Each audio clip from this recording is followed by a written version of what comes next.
Supergirl is just not nearly as bad as the critics are saying, because I know me included, along with a lot of other DC fans, were just super shocked with its reception among the critics. Because for starters, James Gunn has praised Anna Nagara's screenplay for this movie numerous times, so much so that it just had to become the second DCU project.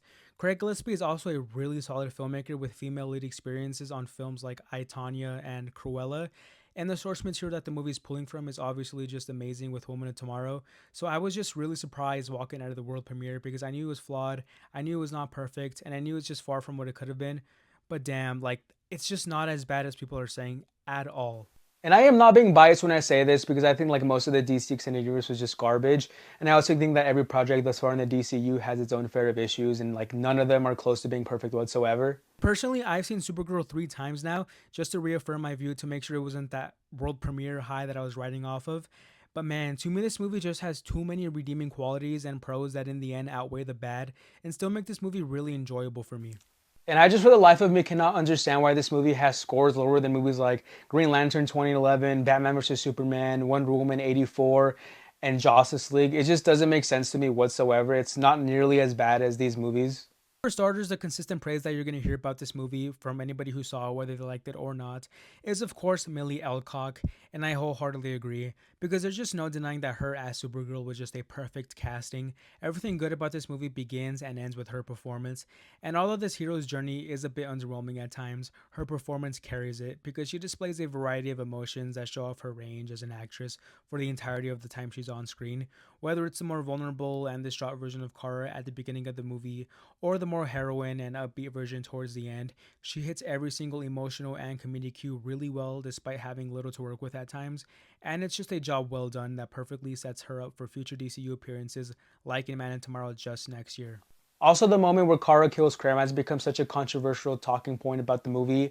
And admittedly, when I saw the movie for the first time, I thought the same thing. Because to me, it just felt super flat given the entire premise and the moral journey of this movie is about not letting revenge consume you. And not just for Ruthie, because Kara is still going through the same arc herself. Because she literally says earlier in the film, any day now, when talking about letting her anger go. But after my second watch, I did realize that Krem threatens Ruthie right before Kara kills him. And this version of Krem, obviously given his resources, can literally track Ruthie down almost immediately as Kara is off-world and do what he wants. And we know that he probably would. And honestly, I'm just not mad at the moment anymore because for one, Krem absolutely deserves it. There's just no doubt about that.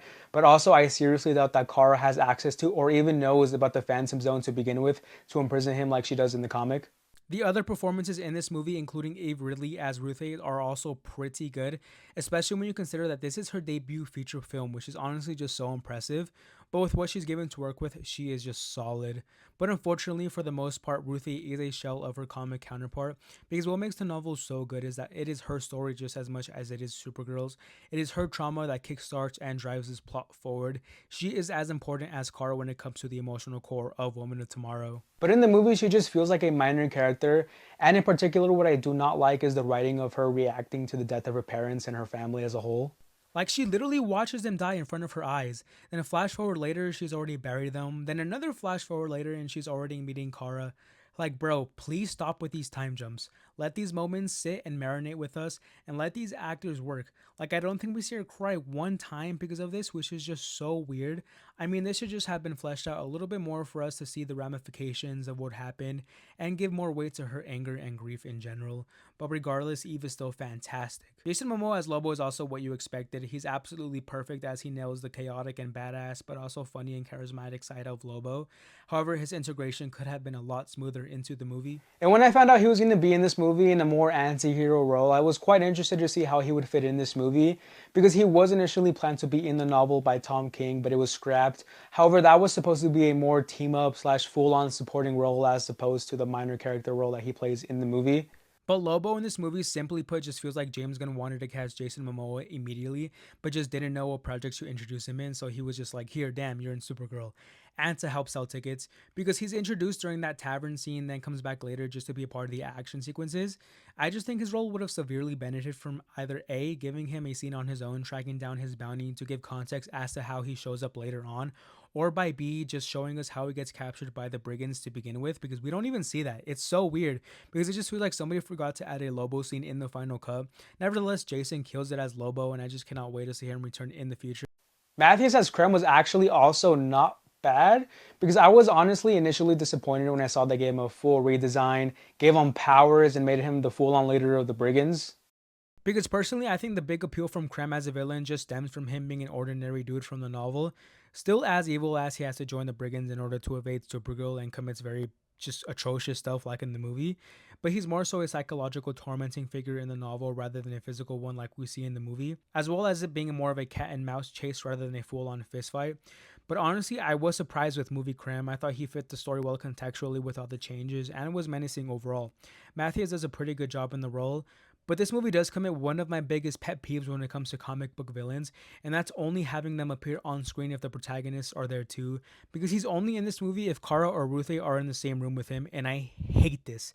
Fantastic Four did it last year with Galactus, and the reason I dislike it so much is because personally I just feel like it makes the villain feel so shallow. But apparently he did have a scene during test screenings which was cut, which gave him a lot more contextual background and just exposition, which I don't know why this was cut because I feel like it would have severely benefited Krem as a character. But we've known for a while that this movie was going to stray away from the colorful palette of Woman of Tomorrow and instead lean into a more dark and gritty Mad Max-ish style. And for the most part, I dig it. I think this movie looks gorgeous for like 70 to 80% of its runtime. I really do. It's well lit, it has shadows, and overall everything just looks nicely graded with its fair share of colors. But I just do not know what happened in the last 25 minutes because it just throws everything about it that's cool away, and it does that disgusting, sauceless, and lifeless Flash 2023 wasteland environment. I absolutely hate it because nothing about it looks good whatsoever. It's just ugly, brown, dusty sludge. And I hate when movies do this. There is just nothing nice about it. And it's just so frustrating because up until this scene, this movie looks so good. Rob Hardy, the DP on this movie, absolutely cooked on the action with this movie. Personally, I thought it was like the big standout and highlight of the movie. I thought it was honestly better than Superman's, which is a very high praise. The portrayal of Kara's powers in this movie was also incredible. Most of it had weight and it was creatively used. Also, that one heat vision hole that she makes in the third act when she's saving the girls is insanely huge. Like, she is OP. And it just makes me wonder how powerful Brainiac is going to be in this movie for Superman and Supergirl to not be enough. Rob Hardy's camera work in this movie did such a good job at capturing her flying as well. I also love how this movie showed how capable Kara is even without her powers. I mean, this girl was literally beating up aliens 3 times her size while drunk and holding her own in a 3v1 against tech pirates. I just loved it so much. Complemented by Leo Lamont's set designs, the interiors of the tavern, the bus, the ships, everything just looks so good. And it was just so unbelievably refreshing as a DC fan to finally have a film go cosmic again. Because the last one we had to go in space was like Ryan Reynolds' Green Lantern. So Supergirl was to me just such a breath of fresh air. And I loved how it set up the space side of the DCU because of how vital it is to the world building of the universe. The score for this movie is also pretty good, and I was honestly surprised given they switched composers a couple of times. I really liked Kara's theme, and I wish it was utilized a little bit more over the noodle drops that they used.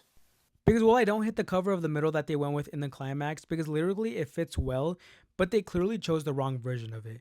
And I just for the life of me cannot understand the process of not going with Call Me for this scene because of how synonymous it became with the movie after the trailers. But Kara literally wears a Blondie shirt to begin the movie. I was absolutely shocked when I saw that it was not going to be used because the lead singer of the band was literally at the world premiere in Brooklyn with us. Hell, even What Becomes of the Broken Hearted would have fit so well with the slow down pace from Ruthie's perspective in the scene. I just don't get the decision at all. But as for the story, the movie takes place over the course of 3 days as Kara and Ruthie embark on their journey, as opposed to the months they spent together in Woman of Tomorrow. So honestly, by default, it's just an inferior dynamic because they spend way less time together. The film to me could have seriously benefited from adding a couple more or even just one more scene of the relationship growing stronger to make the climax feel a little bit more emotional. Me personally, I would have added another scene of them searching for the brigands together following their path of destruction like they do in the comic because they just would have forged their bond further through trauma, and it's them realizing that what they're going through is just nothing compared to what these planets that the other brigands attacks are going through. I just needed more dialogue between the two because I thought the story shined the most when it slowed down and just let everything marinate. Like Kara telling Ruthie about Krypton with the scenes on Argo City, specifically with David Krumholtz, aka Zor-El. Those were all amazing, and I just wish we got more of them. And the best way I can describe this movie is as a puzzle with a lot of missing pieces, and it's just unfortunately one of those movies that seems to have been brutalized in the editing room.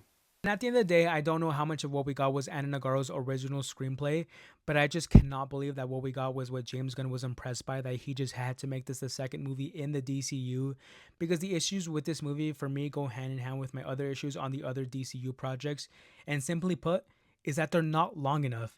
Because there is no reason that in this case, a hero's journey in space should be sub 2 hours. No reason, especially when it's juggling numerous characters.